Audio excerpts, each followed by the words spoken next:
শ্ৰদ্ধাৰ অসমবাসী ৰাইজ, মই এজন দিব্যাংগ ব্যক্তি।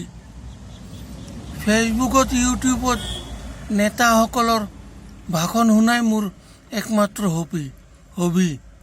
তাৰ কাৰণে মই নিবেদন কৰিছোঁ আপোনালোকক, নেতাসকলে অসমৰ ৰজা হ'বৰ কাৰণে যি ধৰণৰ কথা বাৰ্তা, যি ধৰণৰ এছপিবিলাক শুনাই আছে, মই এটা এছপি দিওঁ।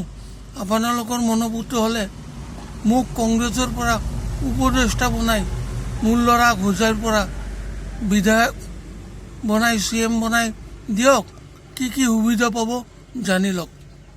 মই সকলো ভোটাৰক 2 বিঘা কৰি ভোগ দখল পাট্টা নিদিওঁ, ভোগ দখল মাটি দিম। আৰু মহিলাসকলক 5 বছৰৰ কাৰণে এককালীন সাহায্য 50,000 টকা দিম। সুদ দিব নালাগে। নেক্সট 5 বছৰ পাছত ইলেকশ্যনৰ আগত ঘূৰাই দিব। কিন্তু বছৰে বছৰে বিবাহ সংস্কাৰৰ কাৰণে মহিলাসকলে 500 টকা দান কৰিব। আৰু পুৰুষসকলে বছৰে বছৰে 1000 টকা কৰি গৃহ সংস্কাৰৰ কাৰণে দান কৰিব। আজি এই 2টা সংস্কাৰৰ কথা ক'লোঁ। বাকী 8টা সংস্কাৰ মোৰ ল'ৰা CM গদিত বহাৰ পাছত ডিক্লেয়াৰ কৰি দিম। আৰু আপোনালোকৰ মনোভূত হ'লে এই নম্বৰত জনাই দিব। তেতিয়া কংগ্ৰেছৰ পৰা ল'ৰাজনে টিকেট বিচাৰিব, এইটো জানিব, সকলোক জনাই দিব। নাৰু দাসৰ প্ৰণাম গ্ৰহণ কৰিব। মোৰ অভিজ্ঞতাটো অলপ জানি লওক।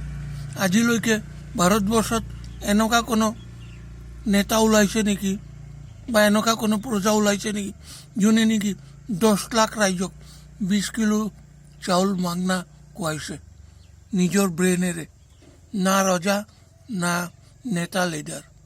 এজন সাধাৰণ প্ৰজা নিজৰ ব্ৰেইন দি 10 লাখ ৰাইজক 20 কিলো চাউল মাগনা খুৱাইছে।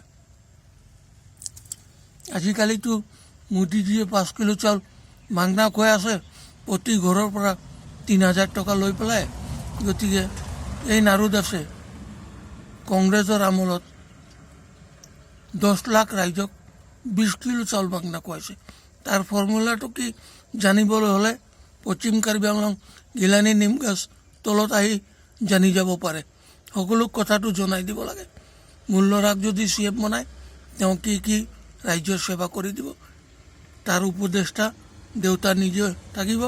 দেউতাক কোনো দৰমহা পাতি একো দিব নালাগে, খালি উপদেষ্টা পদ দিলে হ'ব। এখন গাড়ী, ভাল গাড়ী, পাহাৰ পৰ্বত চৰা গাড়ী, এজন স্বস্থানী হোল্ডাৰ ড্ৰাইভাৰ। যদি ক'ৰবাত ৰাতি থাকে, ভাত বনাই খুৱাব লাগিব। স্বস্থানী হোল্ডাৰ এইটো যদি বুজি নাপায়, SPI দাদাসকলক সুধি ল'ব স্বস্থানী হোল্ডাৰ মানে কি।